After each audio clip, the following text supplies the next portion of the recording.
Hey everyone, Kane from VividChim here, and welcome to this video that we're going to be discussing about the PS5 and the PS5 event that happened. A lot of stuff was announced, a lot of stuff was shown, and then a lot of stuff was backtracked, retracted, and changed within mere minutes after the fact. So yeah, it's been a real mess of a situation, honestly.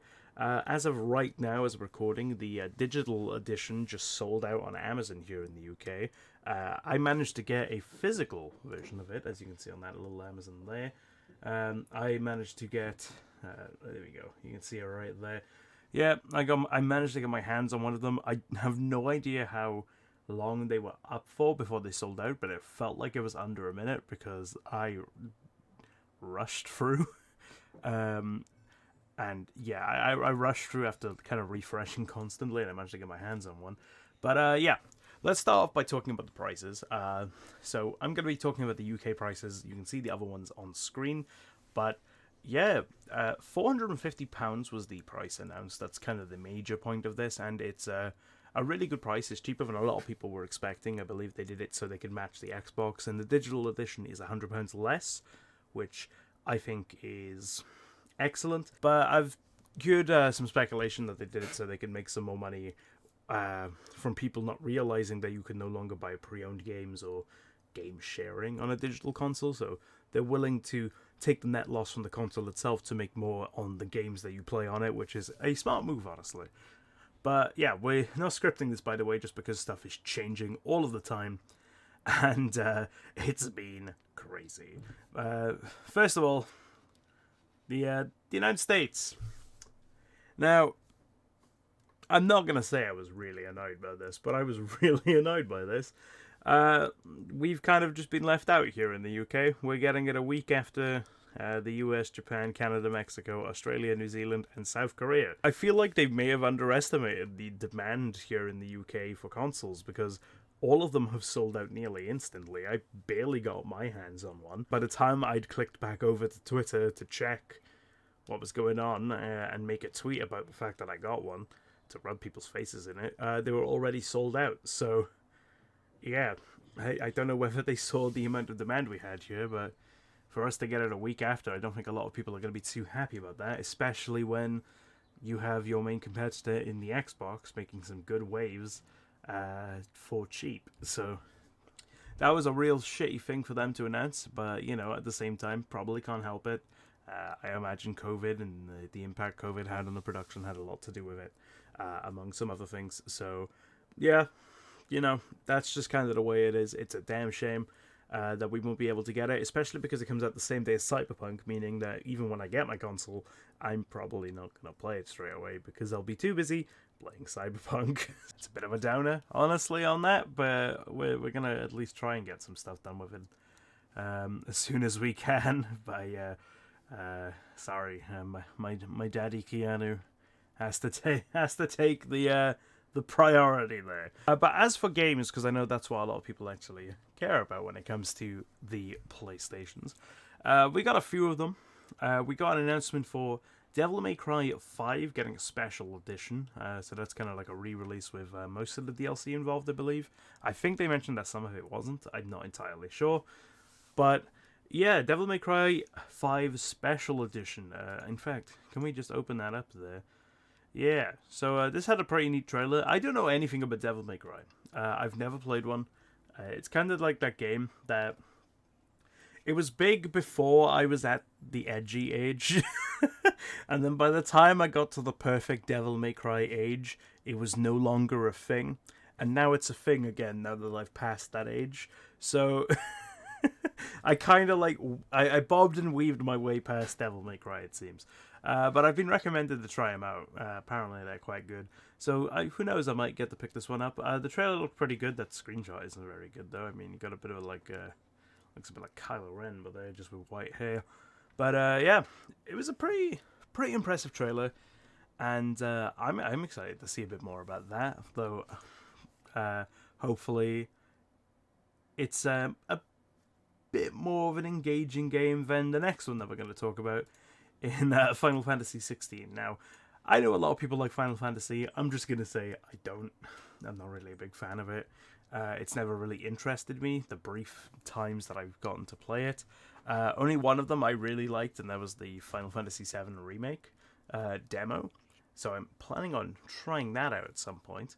The full game of that anyway. But yeah, we got an announcement of this. It had a trailer, which I'm just going to have on mute there. But yeah, we got some looks. As a person who doesn't know Final Fantasy lore, all of the actual references went over my head. I just kind of knew it was Final Fantasy based on the hair, because it looks like a Square Enix character. Just like that looks... No person would give someone that hair other than Square Enix. That's kind of my logic. Yeah, that was my logic to work out. Yeah, no, this is probably Final Fantasy.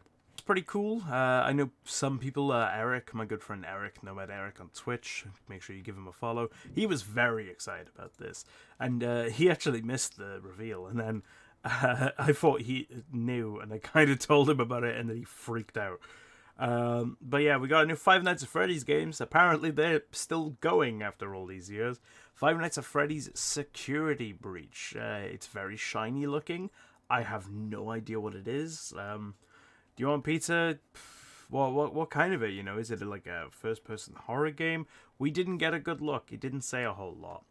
But I'm very interested in seeing what we get here. It looks like the kind of one where it's a first-person adventure game, as opposed to the other ones where you're usually sat in a room. Thought we might have got another VR game, because apparently the VR game was pretty decent. But yeah, it's a whole new version of this. We also got Hogwarts Legacy, which is great if you like supporting TERFs. So, moving on from that, we also got a new God of War title announced right at the end. This one appears to be God of War, like Ragnarok. That's not the official name, but that's what I'm going to keep calling it. We also got shown some more Spider-Man Miles Morales. And Miles Morales actually got announced after the fact that we got... we're getting an Ultimate Edition, and the Ultimate Edition has a remastered version of Spider-Man PS4 included, which is interesting because... I don't know whether Spider-Man PS4, if you have a disc version of it, I'm not sure whether you can play it on a PS5 or not. From reports I've heard you can, other reports I've heard you can't, so I'm very curious to hear about that. Black Ops had a really good look, Call of Duty Black Ops, by the way. I was a big fan of the look that we had of that. It was a little campaign sneak preview. I thought it was really well done. There was an alpha coming out, I believe. Do you have the alpha in here? See where it is. There we go. PlayStation 4 exclusive alpha weekend. PlayStation 4 owners can get the taste of Call of Duty Black Ops Cold War multiplayer through exclusive alpha weekend, complete with multiple modes and maps and a preview of creator class and score streak systems. Preload begins on September 17th, so today as of recording this video, at 8 a.m. Pacific time. The alpha kicks off on September 18th at 10 a.m. Pacific time, and set to conclude on September 20th. So there we go. If you are interested in giving that a go and have a PS4, you definitely can. I'll probably give it a try. I don't know why, I have a bit of a soft spot for Call of Duty as of late. The last couple of games, I feel like they've been improving. But yeah, Demon's Souls, I recommend you look it up. I'll leave a link in the description below, actually, or on the pinned comment, either or, probably in both. But definitely go look at the gameplay of that. It was very cool. And it was one of the games that seemed to have a bit of controversy surrounding it after the fact. And it was weird. It was a very weird one. Let's see if we can find it on Twitter here. So the other one was Square Enix about Final Fantasy XVI. This is what we had in the actual event. It was a PlayStation console exclusive, and then it said also available on PC. And then after the fact, it only had PS5.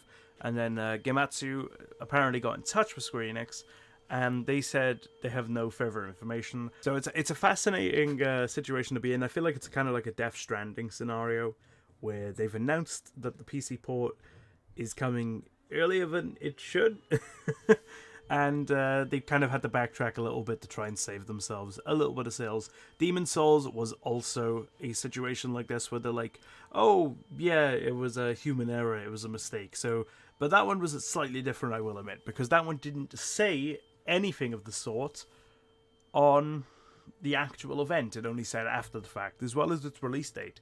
Its release date wasn't mentioned during the live event, and only after the fact. So, a fascinating twists there when it comes to Demon Souls. But yeah, it's a launch title. Honestly, it looks like the launch title in my opinion. We also got the launch lineup here. So this is the official launch lineup. Hopefully we're going to get some more soon, because I feel like Ratchet and Clank was one, but apparently not. That game felt more like we've seen more of that game than we have of Spider-Man, and Spider-Man's the launch title. That's odd.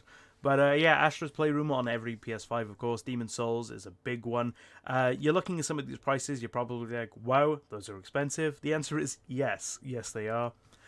The price of AAA games seems to be going up across the board. Obviously, there's been a lot of memes going around about 2K being like, oh, we're going to see what's worth what before charging it a horrend amount of money for a gambling simulator disguised as a basketball game.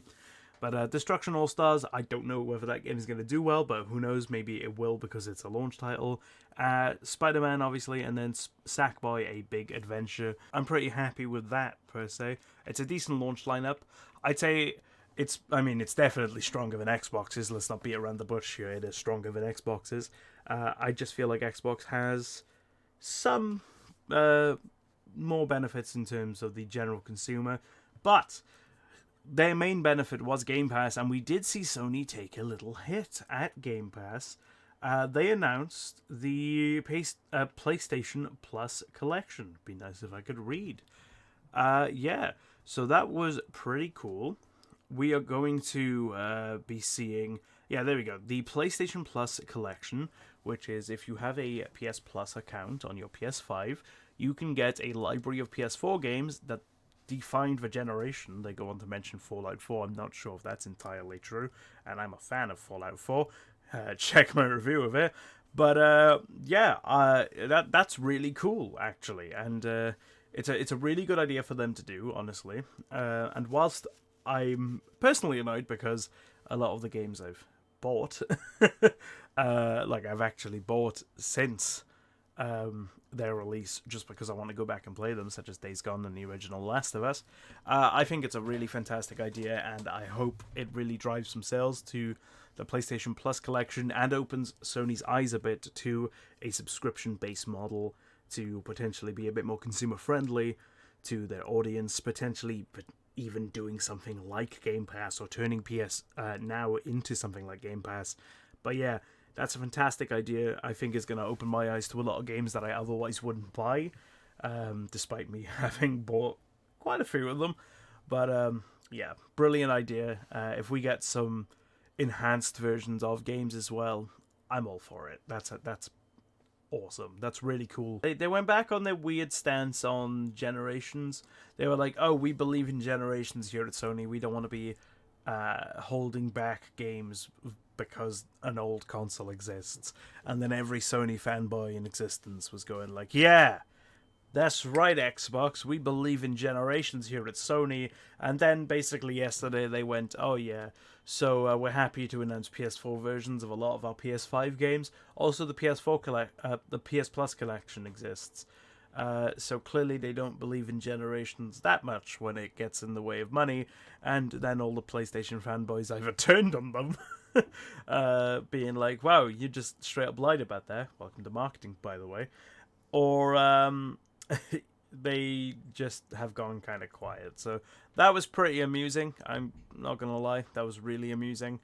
But yeah, it's cool. Especially because a lot of people can't get a PS5 because the pre-order situation surrounding it has been a fucking disaster. So they announced that pre-orders for the PS5 were to start today, as in the day I'm recording this. That was when they were meant to start.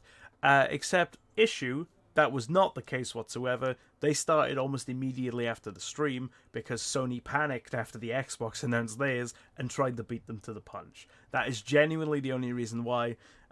No confirmed reports, but I think that's obvious as the sun in the sky. They clearly panicked, and it became an absolute mess. So Game here in the UK, which is our games stop for those who don't know,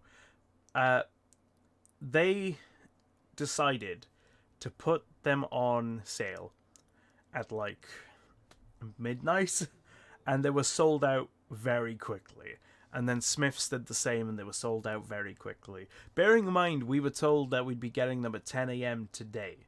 Amazon managed to do it at 9 a.m. today. They actually held off, so that was really good. That's the only reason I managed to get my hands on one, is because Amazon waited. But yeah, a lot of American stores, they went really quick. There was some in Australia that went super quick as well. You know, it's a real mess, and they've really done a bad botch job on this, especially here in the UK, just in general. But it's exciting nonetheless. I think there's a lot of good, and whilst there is some bad just with how they've treated mainly the UK market, in my opinion, and granted I am biased in that regard, but just the slop shop kind of job of their pre-orders and their announcements for it, you know, it's clearly just rushed and not really, kind of slapdash, not a lot of care put into it, I suppose. Whereas, whilst the Xbox also had a very slapdash approach to announcing their consoles, theirs seems a lot more structured than Sony's have so far. So, yeah, but overall, in my opinion, it's a very good lineup. It looks like a good system. I'm kind of gutted I couldn't get a digital version because they didn't bring out the pre-orders on Amazon at the same time, which kind of sucked. But there we are. We've got one of them locked down on my end. Let me know if you got yours locked in down below. If you haven't, let me know what you're excited about when you do manage to get them, because they're definitely going to be more in stock when they realize, oh shit. But yeah, let me know what you're excited about. Let me know what systems you're getting and what you think is going to be the launch title for either console, regardless of what one you're getting. Anyway, thank you so much. This has been a bit of a rambly video. My apologies for that, but it's constantly evolving. So I'm sure this will be out of date by the time it gets to the upload. Anyway, thank you all for watching, and I'll see you next time. Goodbye, everyone.